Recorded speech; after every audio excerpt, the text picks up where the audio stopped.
IT-nya, jadi dia hanya membantu secara IT. Tapi ini Mas, nih ya, seperti ini tampilan awalnya.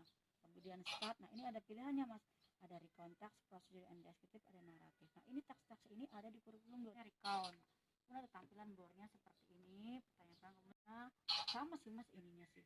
Ininya ada 22 pertanyaan yang deskriptif teks berputar kayak gitu. Stop.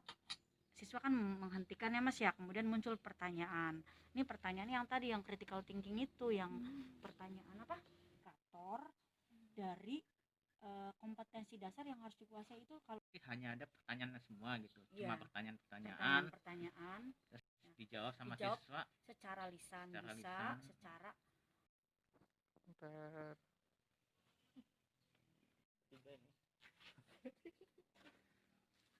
ya. Tulisan Sibelmi-nya nggak ada kan, awalnya kan Android. Aplikasi Sibelmi ini bisa dijelaskan sedikit Bu seperti apa Bu? Terima kasih.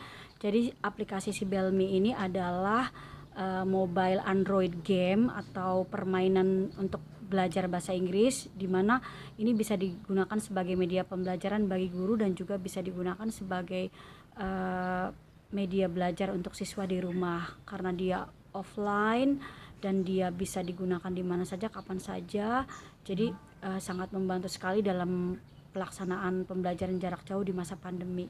Kemudian juga Sibelmi ini berisi pertanyaan dan pertanyaan-pertanyaan komunikatif yang mendukung critical thinking, yang mendukung 4C atau kecakapan abad 21, critical thinking, creativity, communication, dan collaboration. Dan juga Sibelmi ini sudah divalidasi ahli, jadi pertanyaan-pertanyaannya itu instruksi atau pertanyaan di dalamnya itu merupakan HOTS atau high order thinking skill, kemudian keterampilan berpikir tingkat tinggi, dan juga dia merupakan IPK atau IPK atau indikator pencapaian kompetensi dari kompetensi dasar yang ada di kurikulum 2013 untuk pelajaran bahasa Inggris SMP. Untuk aplikasi sendiri Bu, ini kok kepikiran bikin seperti kayak gini? Iya.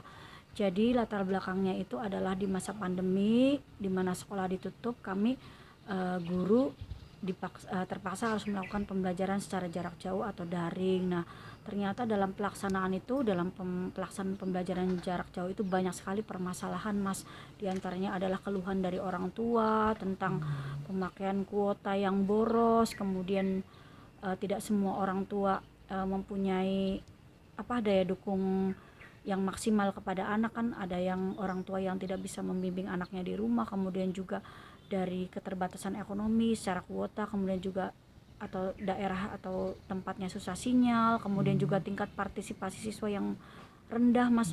Jadi dari satu kelas itu tidak 100% ikut PJJ, jadi kita sampai mengejar-ngejar siswa itu, jadi tingkat partisipasi siswa rendah, kemudian juga pembelajaran belum maksimal, belum efektif untuk mencapai kompetensi dasar yang diharapkan. Untuk daya tangkap anak sendiri Bu, ini bagus tidak Bu memakai aplikasi ini untuk belajar? Iya, tentu saja bagus, karena aplikasi ini sudah berdasarkan inovasi ini sudah melalui 9 tahapan research and development, penelitian dan pengembangan. Di antaranya itu ada tahapan validasi ahli, uji skala kecil, uji skala besar, dan validasi ahli. Di antaranya ada 3 tahapan itu yang sangat penting. Jadi kami mendapat revisi, kritikan, masukan dari ahli, dan juga kami juga dapat kritikan, masukan juga dari user pengguna, dalam hal ini siswa. Jadi terbukti dari hasil belajar siswa yang meningkat, kemudian tingkat partisipasi siswa yang meningkat, kemudian juga dari kemampuan berbicara siswa yang mengalami peningkatan yang cukup signifikan. Katanya masuk foto-foto Sudah. jurnalis.